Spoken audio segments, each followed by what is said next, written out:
Hello and welcome to this tutorial on how to sculpt a maquette in clay. Hopefully I can offer you guys some tricks that will be helpful in making your own awesome creations, be it a monster or an alien or some sort of orc beast. The sky is the limit. Okay, let's get started with our tools. And sorry if you've seen any of my other videos, this part will seem a bit redundant. I'm starting to run out of creative and exciting ways to describe like a wood palette knife. But here we go. First, you'll want to get yourself some oil-based clay like this Chavant here. I use medium and hard, the hard being for like little ears and fingers and stuff. And since this is oil-based and not water, it'll never dry on you. So you don't need to worry about rushing through this or anything. You can take your time. You really don't need too many tools, just a big wood one to push the clay around, a few rake tools, some cleanup loop tools, and then a few sharper ones to help you detail. This is my old wood spatula tool. I've been using it forever. It's just great for busting in the big shapes of your sculpt into place. Here's a couple rake tools. These are used to prepare your sculpt for the smoothing process. They kind of take off the extra bits of clay without digging too deep into your sculpt. They've got these little serrated edges here, as you can see.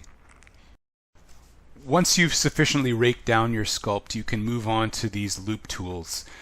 I stated in my other video, if you want these things to last longer, just throw some 5-minute epoxy onto the ends of them where they connect into the metal handle, and that'll just stabilize them a little bit more.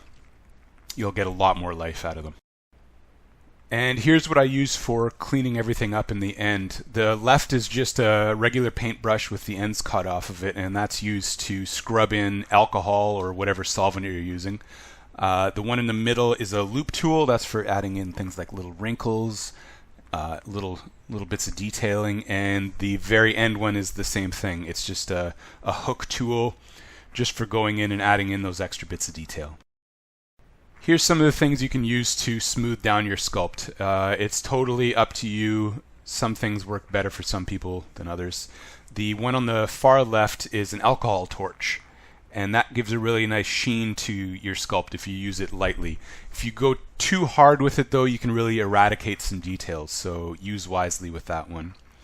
The second from the left is my absolute favorite. It's called Taltine, and it's really good at softening up the clay, smoothing it down, but it doesn't seem to be as toxic as using something like terpenoid or turpentine, that sort of thing. Probably the easiest thing to come by if you're just getting started is isopropyl alcohol. 75–90% works. Watch out for the no-name brand ones. Sometimes they have these additives in them that can kind of create a dusty look to your sculpt. You can find any of these in just like a drugstore. Finally, on the end is some air duster, and if you hold this upside down, it acts as a freeze spray. So say you're using your alcohol torch and you want to stop the clay from melting too much, you just hit it with this stuff and it locks everything into place. A very important item to get is some armature wire, and that's going to act like the skeleton to the piece. So get yourself like a medium gauge thickness, and that's going to be like your bones. Then find some thin gauge wire, pretty thin, and that's going to wrap around the larger armature and act as something for the clay to hold on to. Alright, let's start making the armature. So roll out your medium length wire and fold it in half.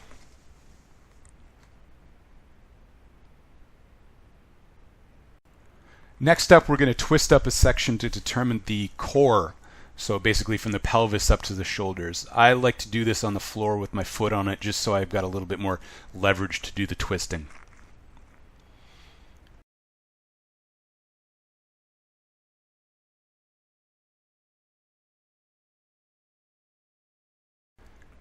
Now I'm going to cut that folded end you see here in two, and that's going to be my arms. And you'll see here I'm bending it a little bit out from the twisted section, and that's going to kind of be our shoulders area. So we're kind of making a little stick man here.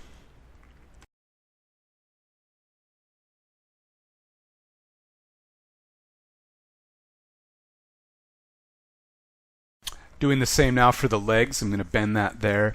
Now this is very important. You want to keep a bit of an extra length at the bottom of the legs there, because maybe half an inch to maybe an inch is going to be plugged into the base. So remember to keep that bottom part of your armature longer than it needs to be. Once you've got your little stickman made up, take your thinner wire and start wrapping it around. This is going to not only help to keep the clay stuck in place, but I find especially if you wrap it around that twisted part, it stabilizes your piece a little bit more.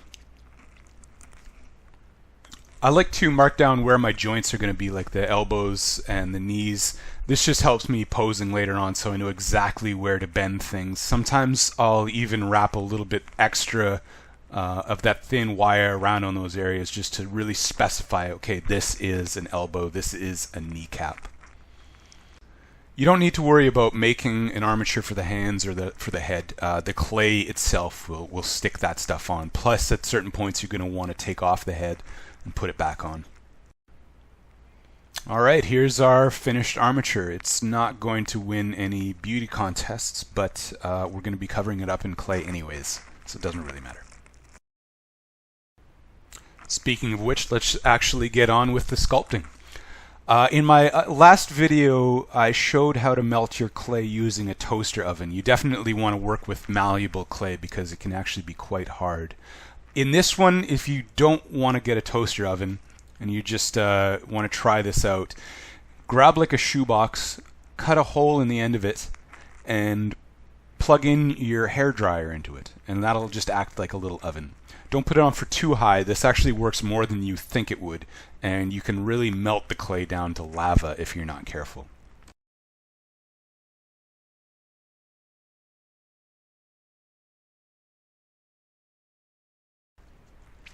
So now that the clay's soft enough, we can start putting it on our armature.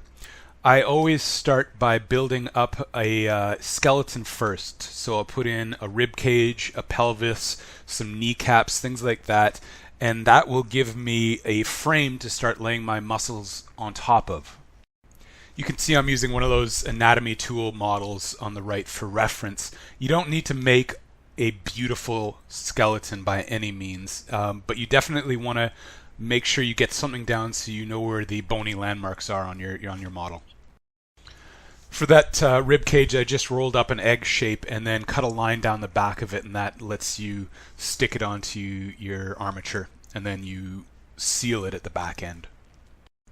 Here I'm doing a layer where I'm just smushing clay right into those armatures and trying to get it really hooked onto those thinner wire that we put on. This just ensures that the clay isn't going to slip off.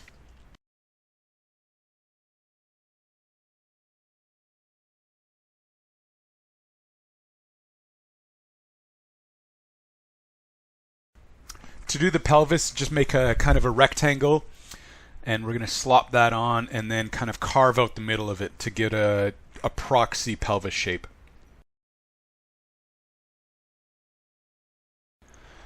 I'm just going to smush that on, and it's going to get a little malformed, so I'm just going to reshape it and then add in some little bumps to represent the hip bones.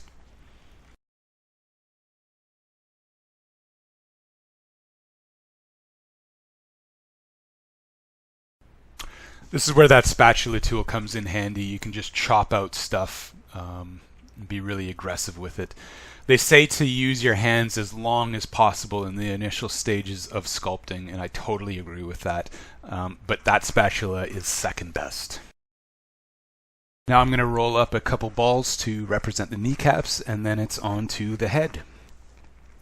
To do the head, roll up an egg shape. And then on that narrow side of the egg shape, slide on a plane that's going to represent the face. Remember that the length of the face is about the same size as that pelvis we just made up.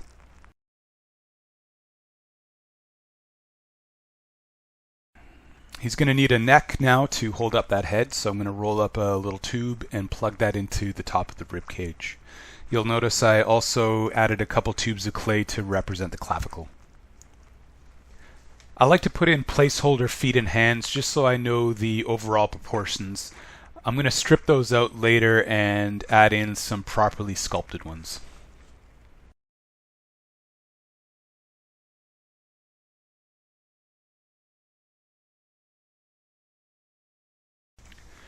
You can just get rid of that extra armature wire. The clay of the hand will stick just fine onto the clay of the wrist once we start melting it and then freezing it into place.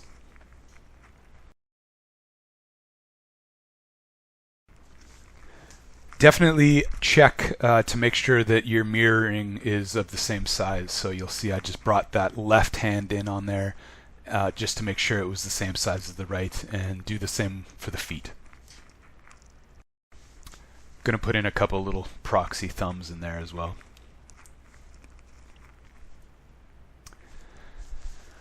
That's about as far as you need to go on the skeleton. So now it's time to start prepping this guy to mount to his base. What I'm doing here is measuring the thickness of the board that I'm using, and then I'm going to cut off the extra bits of armature wire so that when we plug this guy into the board, his feet are going to be flush with it.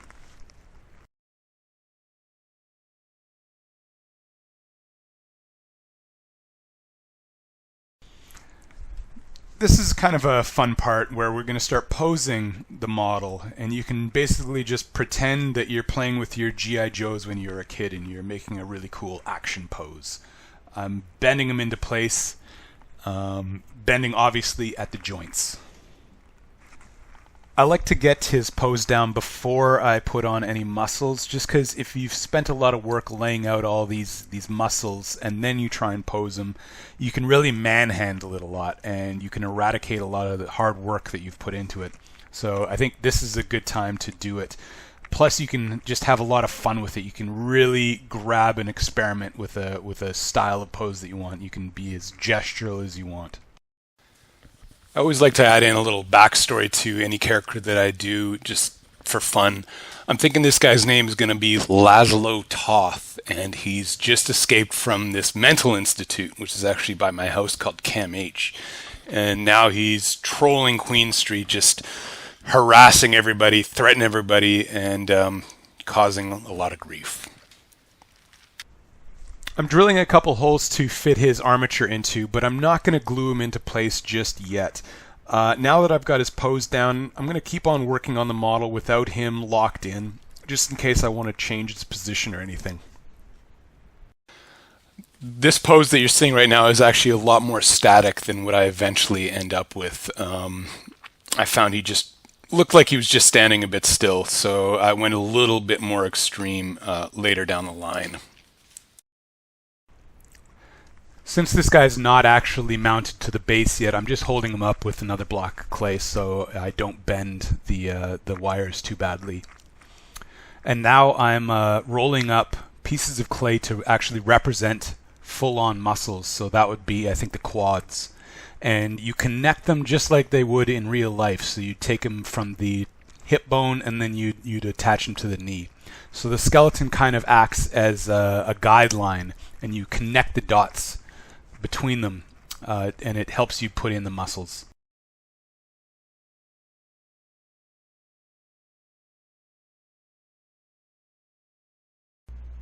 I think a mistake some people make when doing the muscles is they make everything in the whole body flexed all at once. So the biceps, the quads, the abs, everything is just super crunched together like the guy's just gonna bust a vein in his forehead, and that's not usually the way it works. Usually some muscles are tensed and others are kind of relaxed, you know. Sometimes your stomach is a little bit more relaxed and the abs don't show through as much. Sometimes there's areas of subtle fat layering, you know, and that covers up a bit. So you only see a guy just cut to the extreme in like a bodybuilding contest, or if it's like the Hulk. But even the Hulk would probably sit down at some point and relax his stomach a bit. You know, maybe he'd let his arm dangle a bit and it just wouldn't be as flexed. You know, so try and keep an eye on that. An example of that for this guy would be his back leg. I'm going to shift a lot of weight onto it, so that one's going to be more flexed. It's going to be carrying more of the load. And the other one's going to be extended a little bit longer, so the muscles aren't going to be as bulgy. Just keep laying the muscle groups on top of each other. Here I'm putting in, I think it's called the sartorius muscle. Be careful to keep an eye on your proportions. It can be easy to spend a lot of time rolling up all these nice bits of clay and getting all your muscle groups right, just to find out that your leg is too big or too skinny.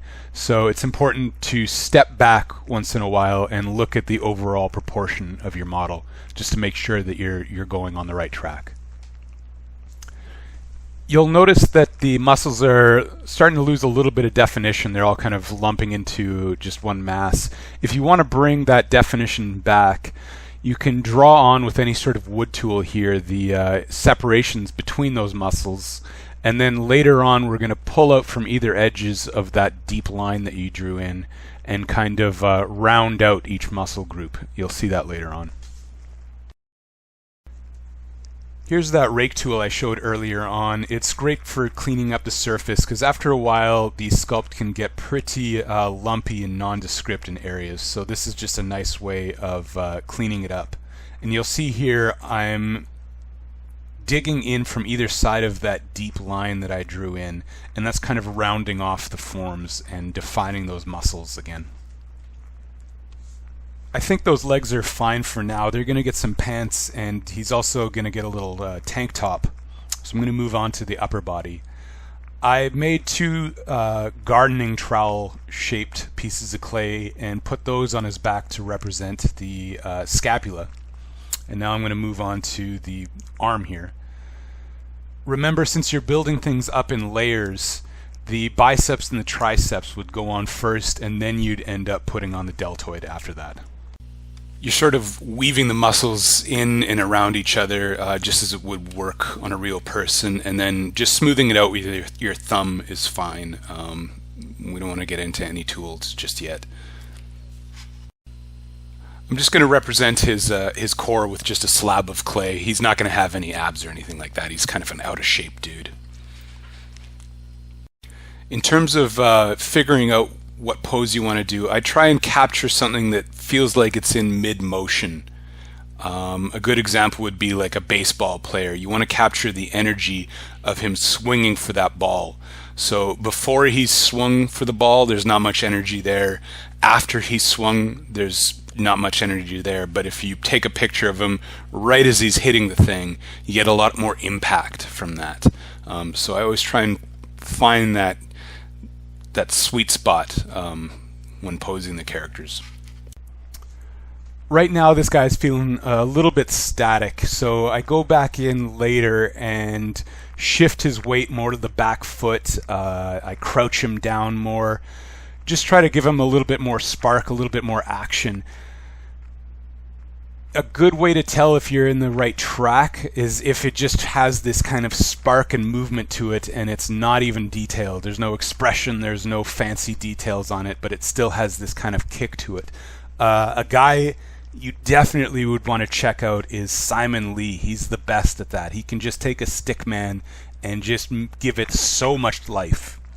And I think once you've got that nailed down, then everything else is almost secondary. So for this guy I have to do a little bit of surgery. Since I'm starting to shift a lot of his weight onto his back foot, he's just going to need more support there. It's not any big deal, so I'm just going to take his leg off there and add in an extra bit of armature wire just so he's super stable.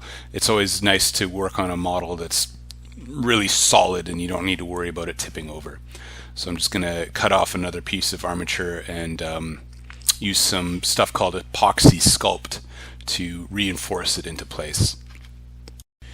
You mix it up into two parts and put it on wherever you think it needs the most support. After that, I'll take the pieces that I stripped off of his leg of clay and just put them back on and seam up the areas, and you should be good to go. Okay, if you're happy with your pose, we can start to plug this guy into the base. What I'm mixing up here is some 5-minute epoxy. Just stir it up in any container using something like a popsicle stick. And once that's thoroughly mixed, pour it into the 2 holes you drilled earlier on.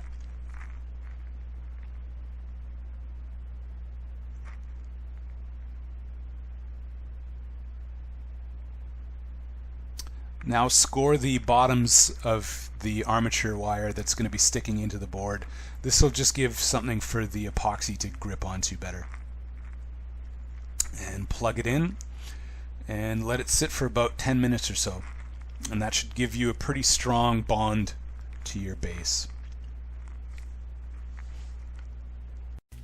So let's take off his little proxy mittens and give him some proper hands. This is the advantage of not having an armature for the hands or the head, is that you can take them off and work on them separately, and you don't need to have your rest of your sculpt kind of get in your way. So I'll take these off and work on them by themselves.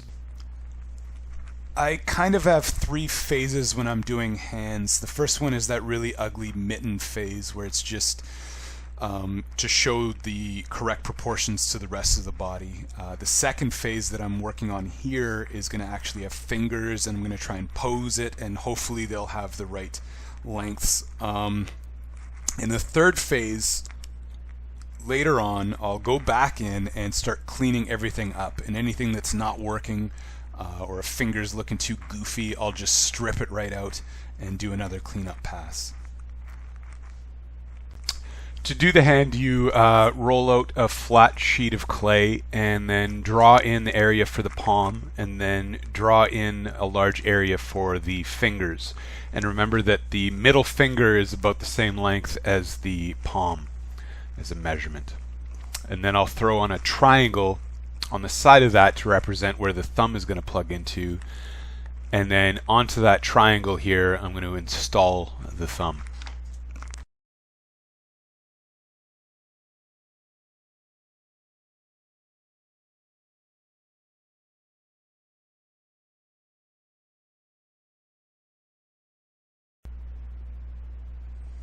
Once that's on, I'm going to separate the fingers here by drawing little triangles and cut out those extra bits.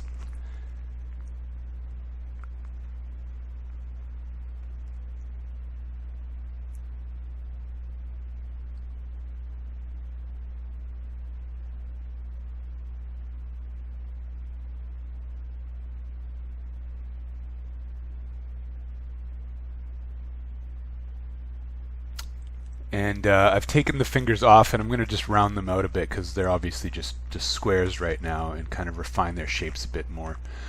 Since this guy's a little bit bigger, usually you don't have to take the fingers off. You can just kind of squish them with your finger and mold them into place. But these guys, they were pretty big, so I just took them off to work on them individually. As I mentioned before, since this is just the second phase, this is just to get a hand shape down that I can pose. These don't need to be just beautiful fingers right now. We're going to refine them later.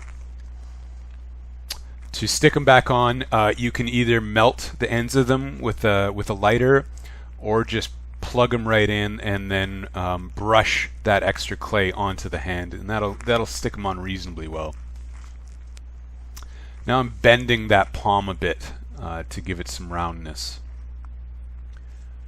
A very important part is to add in some knuckles. To do that, just roll up a tiny little bit of clay, put it onto the knuckle area, and then just brush in from either side, and that'll kind of fuse it to the fingers. Knuckles are hugely important when you're especially posing this thing. They tell you where to bend, obviously, the fingers, and they give a really nice kick to the hand so it just doesn't look too tubey. You want kind of a sharp kick to where the fingers bend. So I'm doing the same process to the other hand. His one right hand is going to be holding a knife, and the other one is going to be, he's kind of shooting his hand out from behind him, and just it's spread out. Since his fingers are spread, I'm going to add in some of those tendons that pull the fingers back a bit.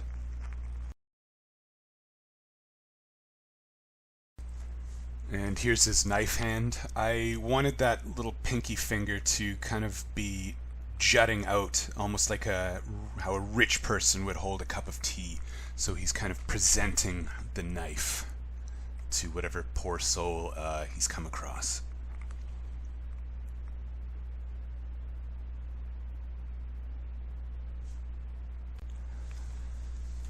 That's about it for the second pass on the hands. I'm going to roll up a little proxy knife just to put into his hand.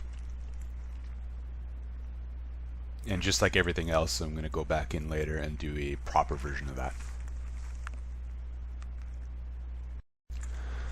Let's get started on his face. To do a head, you would focus on making the skull first, just as we did a skeleton for the body.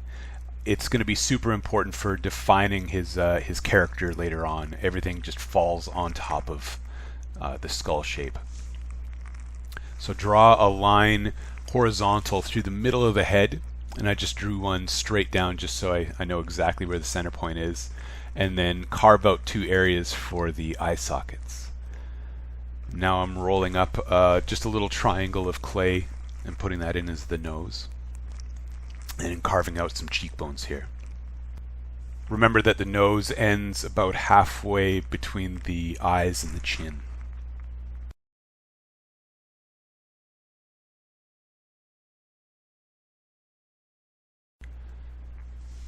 I'm going to define those cheekbones a little bit more with some blobs of clay.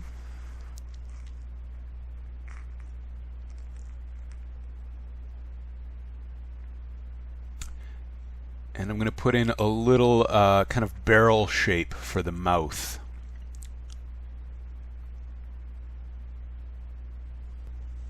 While I'm getting this head sorted out, I should mention that a great anatomy book that you should check out is Dynamic Anatomy by Bern Hogarth.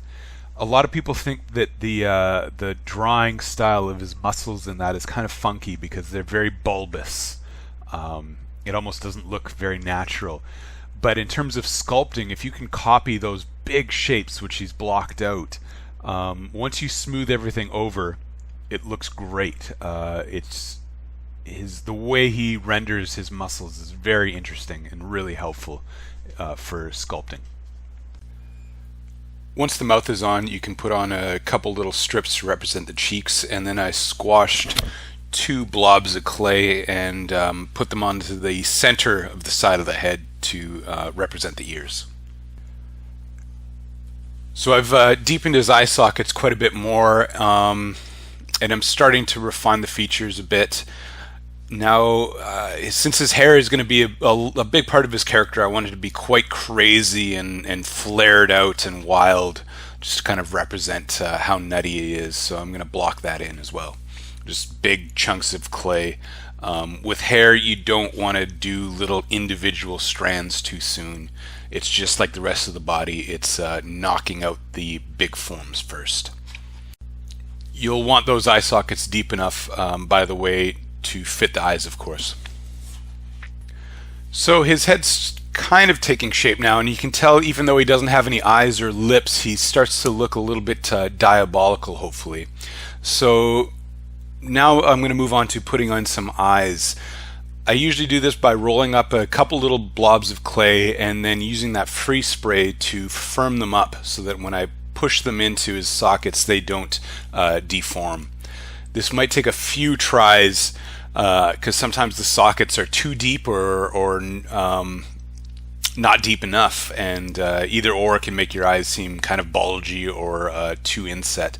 This guy should be a little bit more inset, hopefully.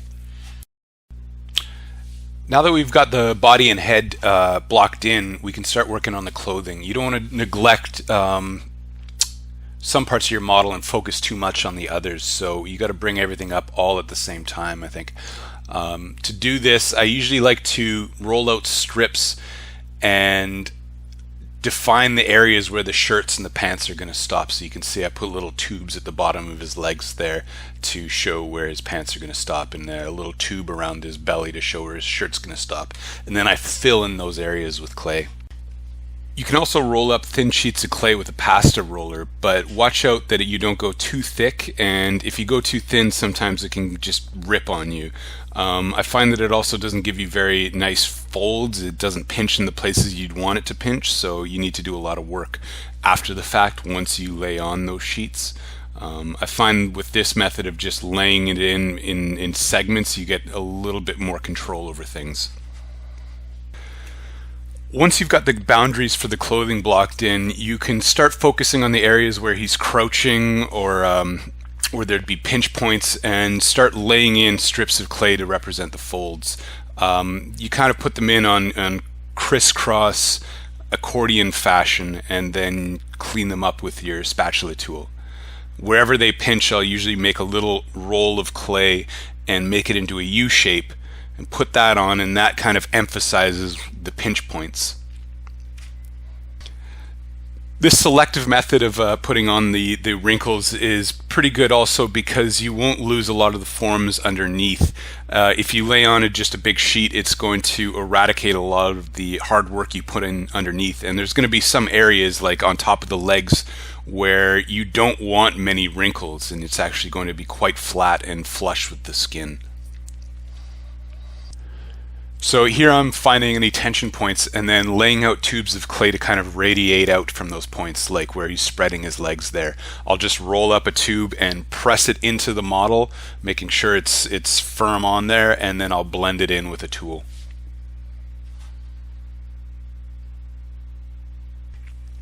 You can see the model starting to lean a bit far forward. That's fine. All you need to do is just push it back into place when that happens. I'm thinking for this guy, he's going to have some sweatpants on, and they're kind of falling down a bit, so they're going to be pushing up against his butt a bit, and his butt's going to be falling out. Just anything I can find to give him a little bit more character. And his shirt then will probably need to be blowing back a bit with the wind. When you're doing folds like this, it can start to get a little bit messy and you'll lose track of things, just keeping all those details in place. That's fine. Usually what I'll do is smooth things out, do a kind of a preliminary smooth pass, just so I can see the forest through the trees and make sense of everything. And you'll start to see what should be in place and what's just a messy lump of clay.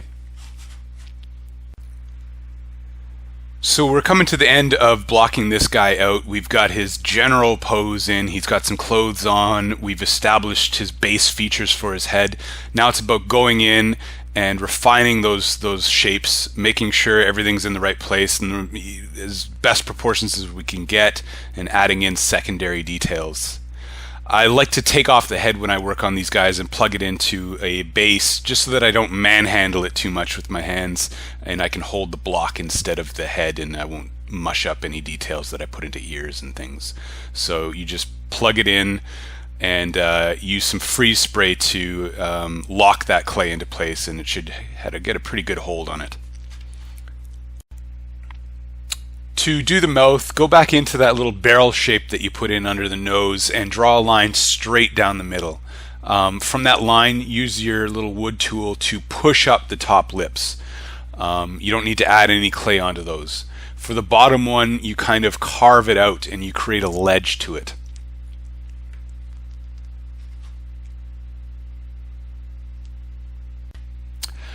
I'd like him to have his mouth a bit open, kind of like he's thrusting his jaw forward. He's really intense looking. So instead of just making a hole and trying to model all that stuff in, I'm actually going to rip his jaw right off and model him kind of an inside of his mouth.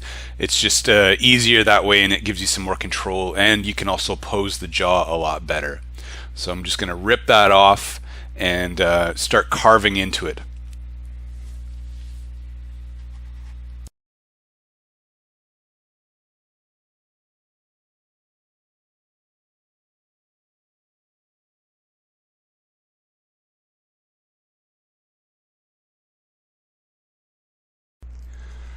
I'm carving out a hollow to put the teeth into. This is a good place to start using that hard clay. You'll find that things can get pretty muddy and nondescript at this scale.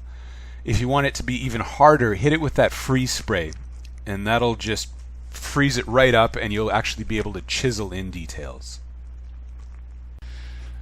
For doing teeth, you can also use Sculpting and cook it up in the oven, but I think you'd find that it'd be pretty hard to match the same color exactly to the clay. You can also paint it as well, just to fake it, but that'll definitely give you harder teeth that won't mush up so badly.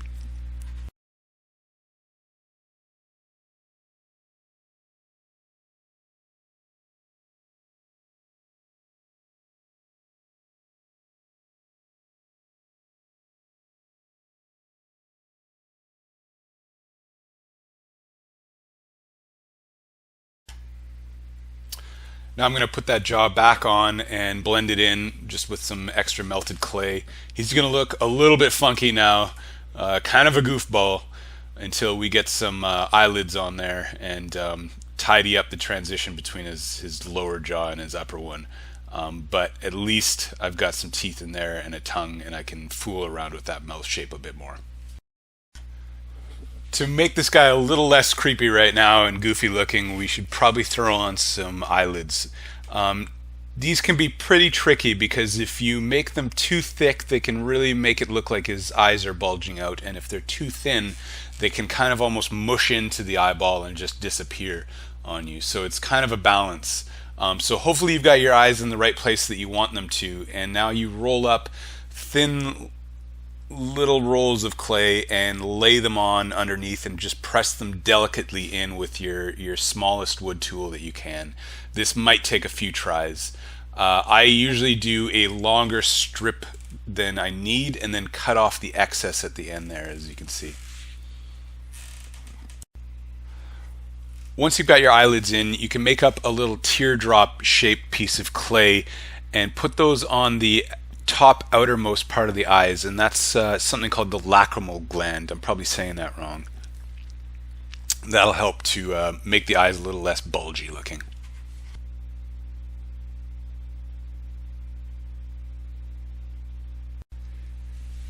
Here's a couple eyebrows. Those goes on right above the eye sockets that you blocked in. Right now he's kind of entering in a really creepy looking phase. I juggled on the expression of him for a while. It's actually not that hard to change an expression once you've got everything put in. You would just lower the eyebrows with your tools. If you wanted to make the guy's grin wider or anything like that, you just literally bust it into place. You grab a tool and you move it to the area that you want and then deform the muscles around it. Everything's more or less in now, so I'm going to use that little loop tool and start cleaning it up, because by putting everything in, you can see his chin's all malformed there, so you got to go in and clean a bunch of stuff up.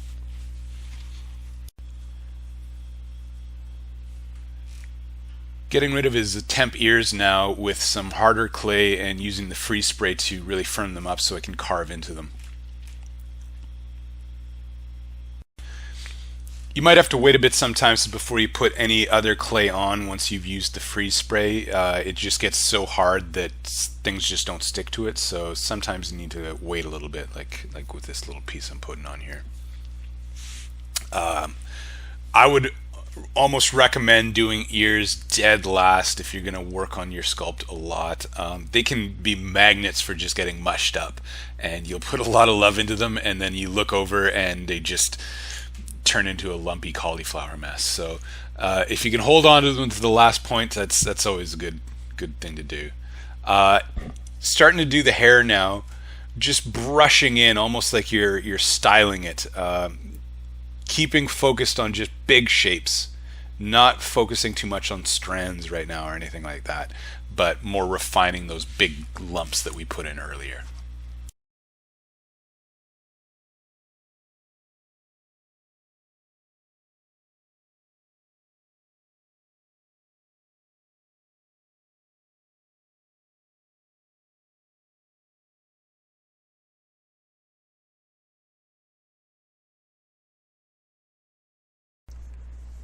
This is that smaller rake tool for refining the forms. You can see it kind of takes off any little chunky bits, but it doesn't go too deep into your sculpt.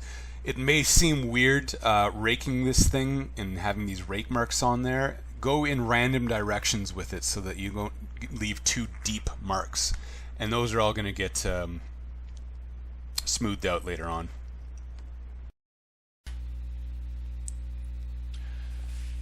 Going to take off the hands now, just like what we did with the head, doing everything in kind of waves, in layers, so bringing up everything all at the same time. So now we're going to go in and tighten up these hands. So just like the head, you melt off a little bit of clay to plug it into and then freeze it to lock it into place.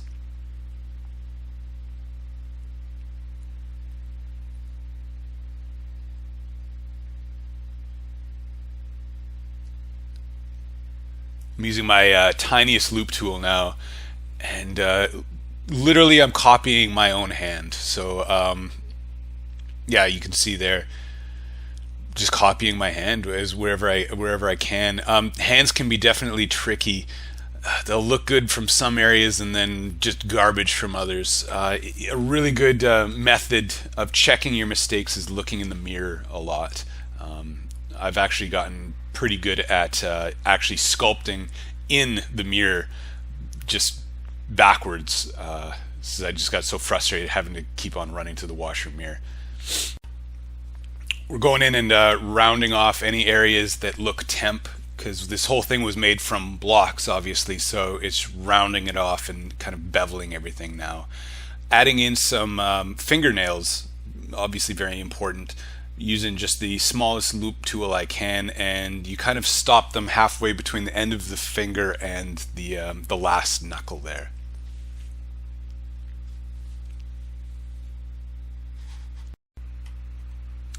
That little pinky finger is kind of kicking back a bit, so I'm going to add a little skin fold there just to indicate that and try and sell that a little bit more. To do all those folds, it's just rolling up a little tube and then blending it in with the rest of the body. It may look odd now, but once you start smoothing things with the alcohol, everything will just kind of jive together.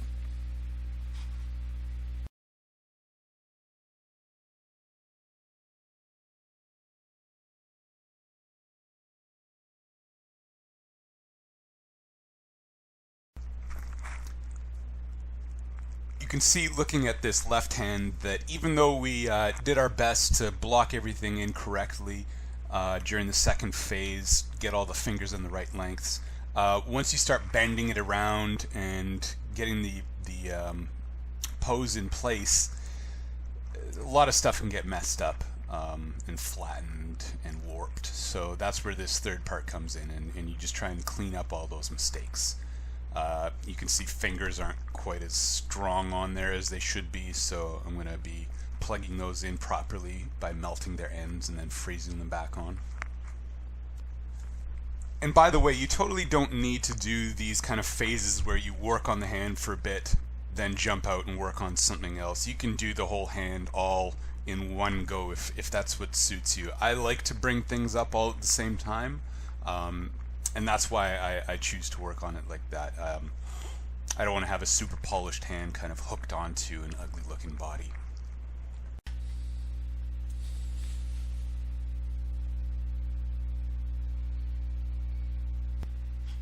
I'm going to start scrubbing things down now with 99% alcohol.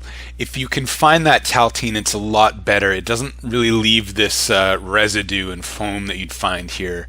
I find some alcohols, when you get them, they just have these additives and they can make things look a little bit gunky. You can get rid of this white film by burning it off with an alcohol torch. So I'm scrubbing around in circles, and that's almost acting like a coarse sandpaper. I use a lot of different sized brushes. This is a really tiny one for working on tiny details, and you can use the bigger ones for the like the back would be a good one for a really big paintbrush. Once that hand's scrubbed down, I'm going to take it back off and plug it back onto his body.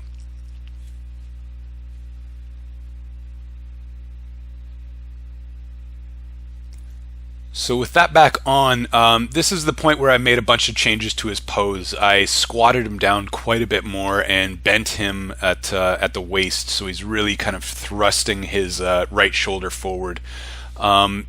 Because of that, I had to redo a bunch of the folds, which is fine. It's just part of the thing. So you can see here, I'm like before, laying out the boundaries of his tank top and then filling that in with the folds. I also adjusted the position of his knife hand there as well.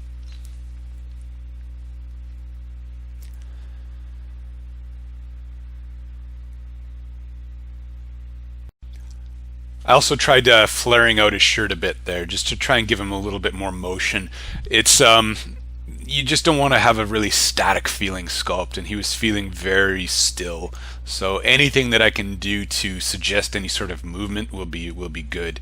A really good cheat I always like to do that you'll see at the end of this is I'll give him a little necklace that'll kind of be flying in the wind and give him kind of jewelry hanging off of him that can blow, and that suggests a bit more motion as well. And hair, if you can get the hair blowing or anything like that is always going to be helpful. When you bend an area of the body, you got to make sure that all the parts surrounding it follow suit with it. So with that shoulder bend there, you know, the scapula's got to kind of rotate along with it. The pecs kind of need to bulge out in that area. Since his arm is bent, you know, his bicep needs to bulge a little bit more. So you'll notice, you know, you may have gotten the proportions right in your static pose, but once you start, you know, actually posing the dude and giving him some dynamic shapes, you can notice that things will fall out of whack. So you got to make sure everything's flowing and connecting to each other properly here. Back onto the folds now. You roll up those little bits of clay and crimp them and push them onto the model to really define those pinch points. You can also use your wood tool and push into the very corner of it to really get a hard edge on them. When you're doing cloth for the first time, I highly recommend finding somebody who can actually pose for you. You know, throw some pants on them in the style that you want, and then take pictures of those folds and actually copy them verbatim and figure out kind of how they flow together in areas, tension points, you know, accordion folds. Just get a really good reference. Try not to just make it up out of the blue, at least for the first bit, until you kind of learn what's going on with them.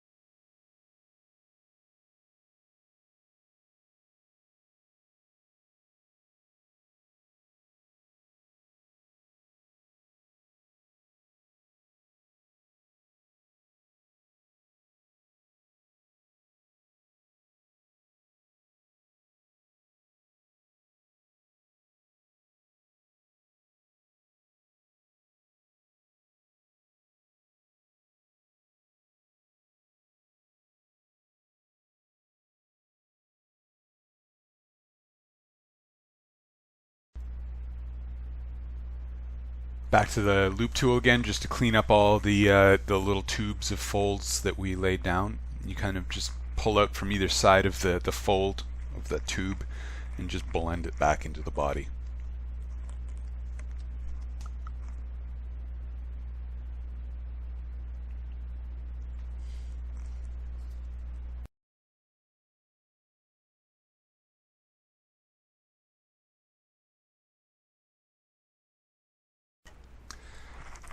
I made some changes to his face. Throughout this project, I wasn't sure whether I wanted him to be a really menacing looking guy, threatening people, or is he kind of scared looking.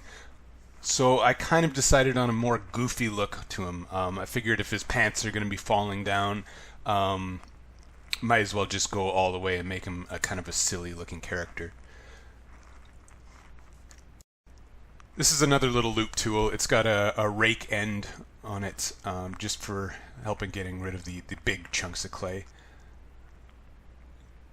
It's about the same as using the other loop tool. I like to mix it up sometimes a bit.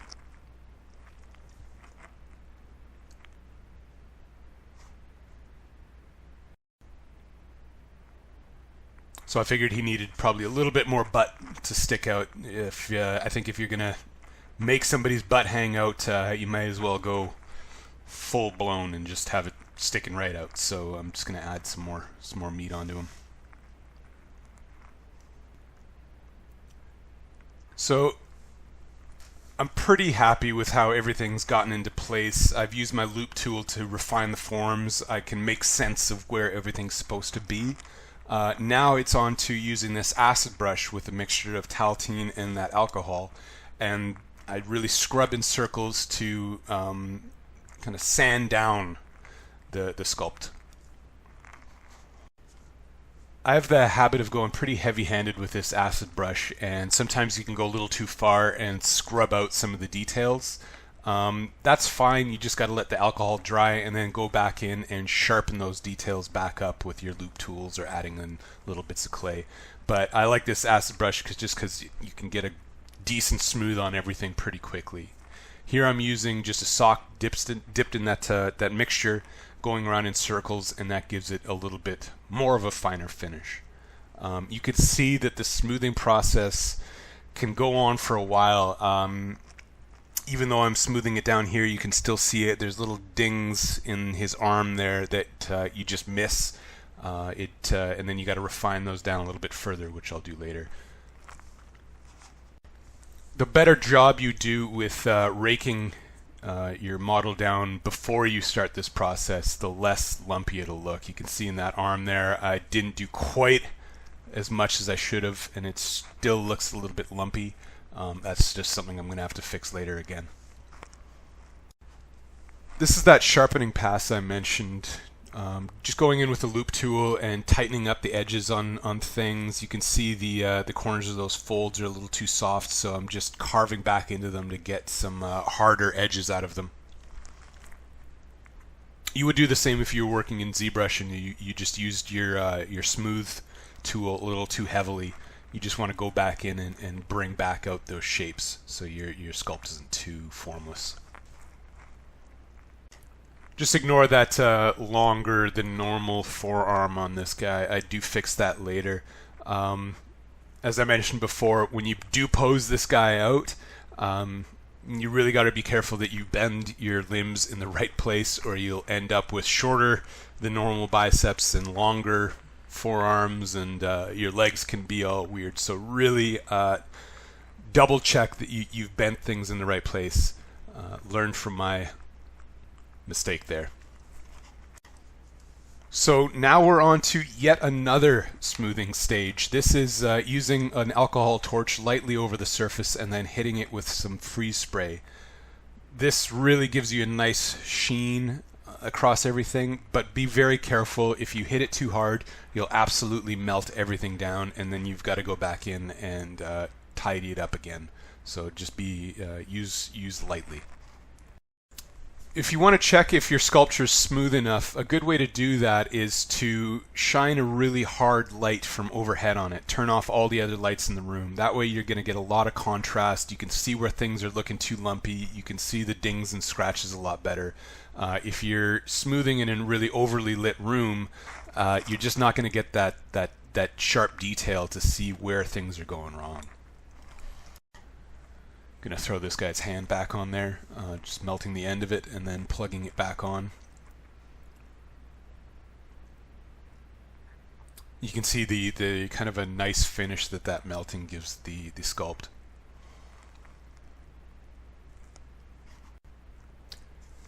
After I've gotten all the kind of the big folds in, I like to go in and add some more subtle little folds. I'm gonna add in like seams on his pants and stuff like that. I don't think it's worth doing that stuff on the first pass, because when you smooth it out, you can just get rid of those tiny details. So this is kind of like a secondary detail pass that I'm going to start going in here. One thing I do love that's so much better working in CG than in clay, even though I love sculpting, is the undo button. Is fantastic. You'll see here that you just spend so much time tidying things up that say you step back from your sculpture and then you see something's wrong with it, wrong with the leg, or the pose is off. You got to go back in and you got to fix it, and that just ruins a lot of your smoothing efforts. So it's nice in 3D just to be able to go back and undo and use layers and stuff like that. It's so much less of a headache. Speaking of which, for this guy, I actually had to go back in and do some more surgery on that right shoulder. It was almost dislocated and sticking down too far. I really wanted him to be thrusting his arm forward, but I think I went way too extreme on that, so I had to literally go in and chop that up. Don't worry, you're not missing much. I didn't include that in the video. It's just a painful process. Just had to be done.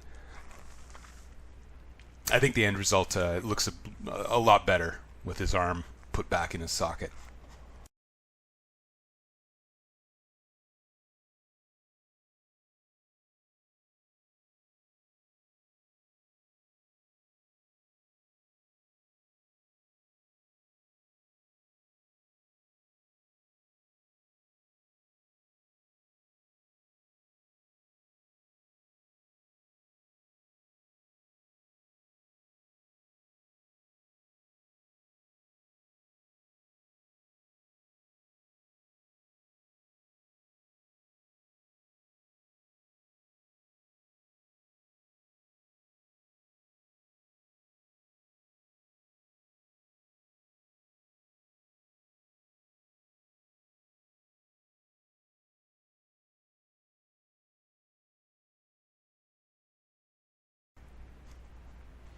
Just adding in some tinier folds branching off of the bigger ones now.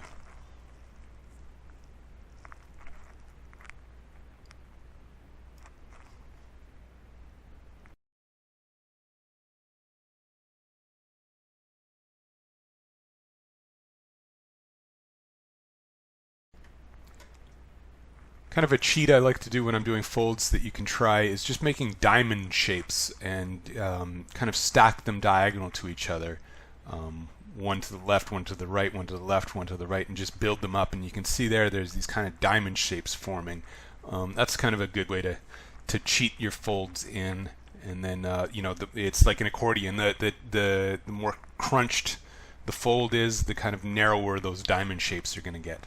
Hopefully that makes some sort of sense.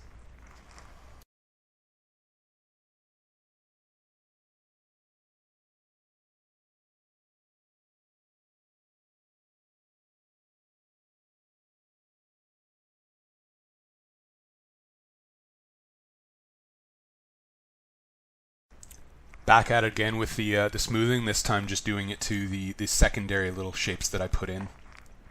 So going a little bit more sensitive over everything. And same thing, that'll need to get tidied up and tightened.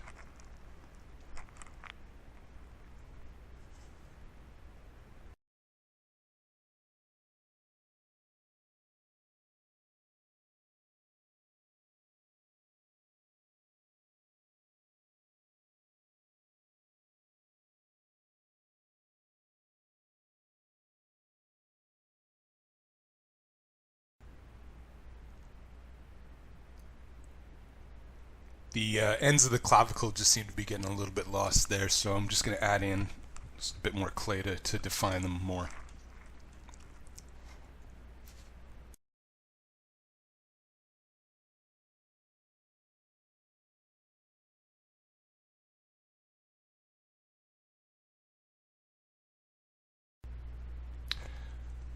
I'm going to try and make his chest look a little bit more flexed, so I'm going to draw in 2 lines on either side, and just like we did with the other parts of the body, you pull out from either side to round those lines off and blend them into the chest. Since he's been hanging around in some back alleys and doing some kind of rubby stuff, he's going to need a kind of a grungy beard. To do that, I'm just going to hit him with the alcohol torch and then pull out lightly with a sponge, and that'll give kind of a wispy, nasty looking hair effect. You can do this for the top of people's heads as well, just if they've got kind of shorter hair. It works well.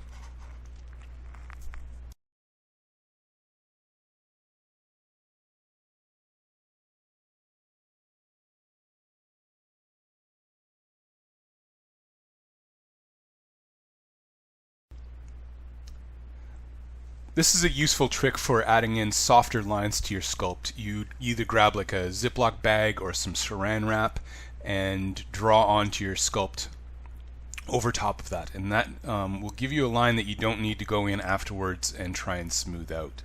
The thicker the bag, kind of the rounder the line.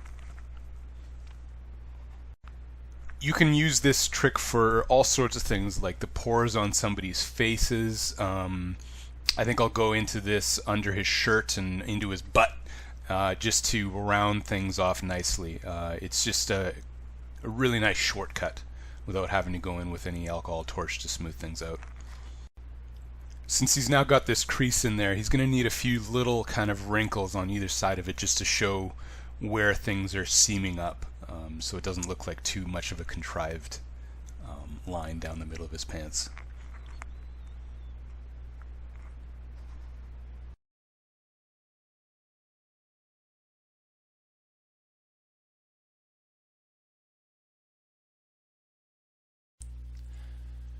Starting to near the end of finishing this guy. Now it's all about just finding the little areas that bother you, any little dirty pieces or unfinished areas, like behind the kneecaps and under the shirt and things like that, areas that are hard to get to, and just cleaning those.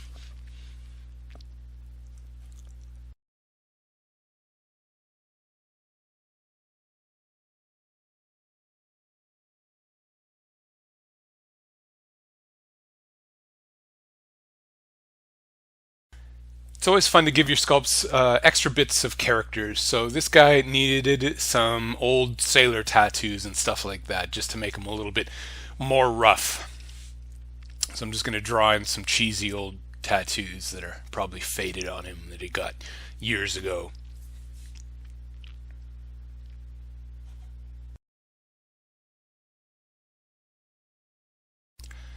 And the very final bits, to give him a little bit more motion, I'm going to add a little necklace that's kind of flying as he's leaping back. I'm going to use a little bit of freeze spray to kind of lock that into place so that it doesn't just flop back down. Give him a little pendant or whatever they have, gold at the end of that thing. And of course he needs a cigarette, which is flying out of his mouth.